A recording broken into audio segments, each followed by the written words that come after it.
Salut mes petits ramen. Je pensais tout connaître des conditions de travail en France et au Japon et je pensais qu'en France c'était le paradis. Mais je me suis vite rendu compte que ce n'était pas aussi simple. Ma femme japonaise a été institutrice au Japon pendant des années et elle a aussi travaillé en France. Du coup, j'ai accès aux deux points de vue. Et croyez-moi, on ne peut vraiment pas faire plus différent. Aujourd'hui, je vous partage 5 chocs culturels dans le monde du travail entre le Japon et la France qui sont juste dingues. Et lorsque mon épouse japonaise m'a parlé du troisième choc qui concerne son salaire, j'avais vraiment du mal à y croire. On attaque direct avec le truc qui a le plus choqué mon épouse, les arrêts maladie et les vacances. L'idée qu'on puisse être payé sans travailler, que ce soit pour se soigner ou se reposer, c'est pour elle génial. Imaginez son choc quand, en travaillant en France, elle a réalisé que si elle était malade, non seulement on ne touchait pas à ses vacances, mais en plus elle était payée. Au Japon, il est très fréquent de voir que lorsqu'on est malade et qu'on ne peut pas aller travailler, ces jours d'absence sont décomptés de nos jours de vacances. Cette idée est inimaginable en France, mais au Japon, c'est le cas. Et en parlant de vacances, le jour où elle a commencé à travailler en France et qu'elle a vu qu'elle avait droit à 5 semaines de congés payés, elle a cru à une blague. En tant qu'institutrice au Japon, il a fallu attendre 5 ans pour qu'elle ait le droit de prendre une semaine de congé d'affilée en été. Je sais pas si vous vous rendez compte de la dinguerie. C'est pas ça le pire. Une fois, elle m'a raconté une anecdote qui concerne sa collègue et ça m'a choqué. Sa collègue a connu un heureux événement et elle est tombée enceinte. Mais cette bonne nouvelle s'accompagne d'une mauvaise nouvelle. L'école lui a mis une telle pression qu'elle a fini par démissionner. C'est rare et illégal, mais ça montre à quel point la protection du salarié n'est pas la même chanson en France et au Japon. Et voilà,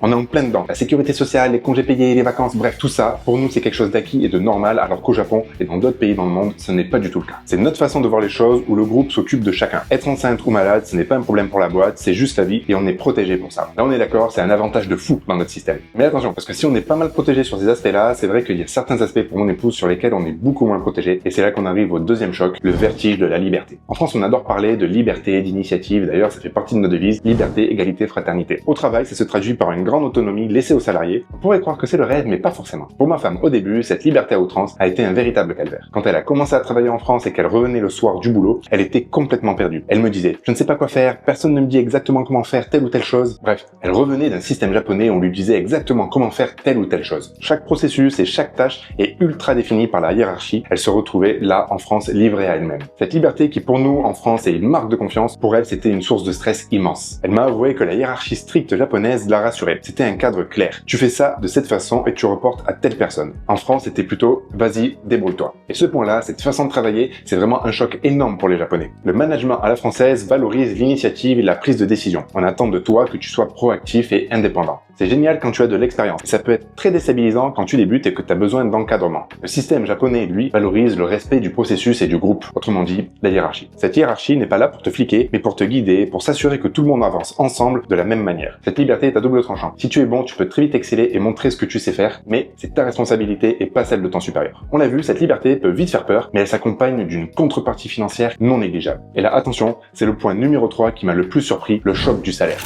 On va pas se mentir, l'argent c'est le nerf de la guerre et on travaille pour ça. Et en France, c'est vrai qu'on a tendance à se plaindre souvent de on est mal payé, on n'est pas assez payé. Mais attendez de voir ce qui se passe au Japon. On imagine souvent le Japon comme un pays riche où la vie est chère, mais quand ma femme a découvert sa première fiche de paie en France, elle a eu un choc, un très bon choc. Quand elle a perçu son premier salaire en France pour un poste de serveuse, donc pas forcément les salaires les plus élevés, elle a halluciné. C'est bien plus que ce qu'elle gagnait au Japon en tant qu'institutrice, un métier qu'on imagine un peu plus qualifié. Bon allez, je vais vous dévoiler son salaire au Japon. Son salaire au Japon en tant qu'institutrice expérimentée était de 1400 € net. Son salaire de base n'était pas déjà super élevé. Et surtout, lorsqu'on ramène au taux horaire avec toutes les heures qu'elle faisait en plus dans la semaine, ça devenait vraiment la douche froide. Pour 1400 € net par mois, elle pouvait facilement faire des semaines à plus de 50 heures. Et ça révèle une différence énorme entre la France et le Japon à ce niveau-là. En France, on a le SMIC, un salaire minimum national pour 35 heures. Peu importe que tu travailles à Paris ou dans un petit village. Au Japon, le salaire minimum dépend des préfectures. Et il peut y avoir de gros écarts par exemple entre Tokyo et la campagne, d'où vient ma femme. La découverte des 35 heures, des heures supplémentaires payées, je vais y revenir sur les heures supplémentaires payées. C'était pour elle la découverte d'une forme de protection et de reconnaissance de la valeur de son travail, qui, malgré tout son dévouement, n'était pas le même au Japon. Et en parlant du taux horaire justement et des heures supplémentaires, on en arrive au 4e choc, les heures supplémentaires non payées au Japon. Ma femme japonaise m'a souvent parlé de situations où elle devait faire quelque chose dans le cadre de son travail, mais qui ne faisait pas vraiment partie de sa fiche de poste, mais surtout en dehors de ses heures de travail.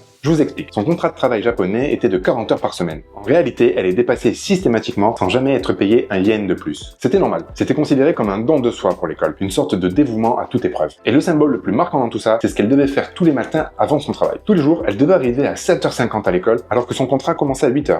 Et elle devait faire avec tous ses collègues ce qu'on appelle là-bas Radio Taiso, un exercice de gym collectif pour réveiller le corps et créer de la cohésion. Et tout ça, je le rappelle, sur son temps libre. Quand elle racontait ça à ses collègues françaises, elle n'en revenait pas. Pour nous, ça peut nous sembler inconcevable recevable de nous obliger à venir avant le travail pour faire du sport tous ensemble. Mais là-bas, au Japon, c'est quasi une obligation et si on manque ça, il faut le justifier. Ça illustre une différence fondamentale. En France, le temps de travail est contractualisé. On paye pour ce qui est écrit. Au Japon, l'implication dans l'entreprise dépasse ce qui est écrit sur le contrat. On attend de toi un engagement moral envers le groupe qui inclut de ne pas compter tes heures. C'est une culture du sacrifice pour le collectif qui peut être très belle sur certains aspects, mais aussi très dangereuse et surtout très oppressante. Et tous ces avantages qu'on peut avoir en France et ces devoirs aussi sont le résultat de négociations qui sont parfois un peu agitées. Et c'est là qu'on aborde le cinquième choc le plus clivant et le plus déstabilisant pour elle, le droit de grève en France. Pour nous, Français, on a tous déjà été impactés au moins une fois par une grève. Que ce soit la grève des éboueurs, la grève des trains, la grève des contrôleurs aériens, bref, on a tous déjà connu ça et ça fait un peu partie du paysage, on est habitué. Et pour une japonaise, c'est choquant. L'idée de faire grève, d'arrêter de travailler tous ensemble pour revendiquer quelque chose, c'était pour ma femme un concept d'une autre planète. Pour elle, c'est non seulement de l'auto-sabotage, mais c'est surtout irresponsable et irrespectueux pour tous les gens qui en subissent les conséquences. Surtout que pour elle, la plupart du temps, les revendications qu'elle entend sont souvent pour des trucs qui peuvent paraître assez perso, comme vouloir une augmentation ou garder des avantages acquis. Pour nous Français, on a parfois du mal à s'imaginer, mais faut savoir qu'en France, on vit dans une société qui est tournée vers l'individu, alors qu'au Japon, la société est tournée vers le groupe. Et ce droit de grève en France, elle a très vite expérimenté, je vous raconte. Pour son tout premier voyage en France, elle arrive toute excitée et elle doit prendre un train pour aller visiter une ville, et là, c'est le drame. Grève de la SNCF, tout est bloqué. Et pour elle, elle comprenait pas encore ce qui se passait, hein. Elle vient du Japon,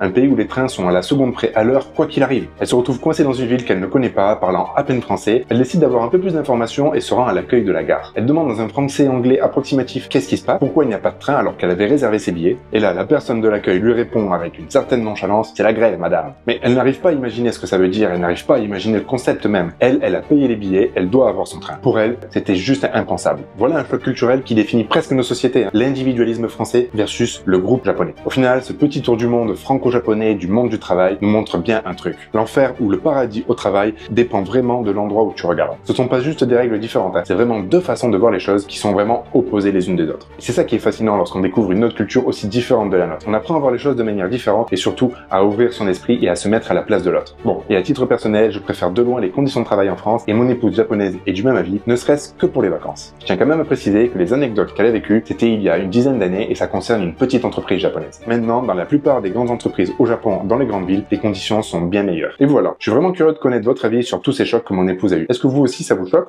ou vous trouvez ça normal? N'hésitez pas à le dire en commentaire et si par exemple vous voyez travailler au Japon. Sur ce, c'est tout pour aujourd'hui. J'espère que cette vidéo vous a plu. Si c'est le cas, pensez à vous abonner. Je vous dis, prenez soin de vous et à la prochaine.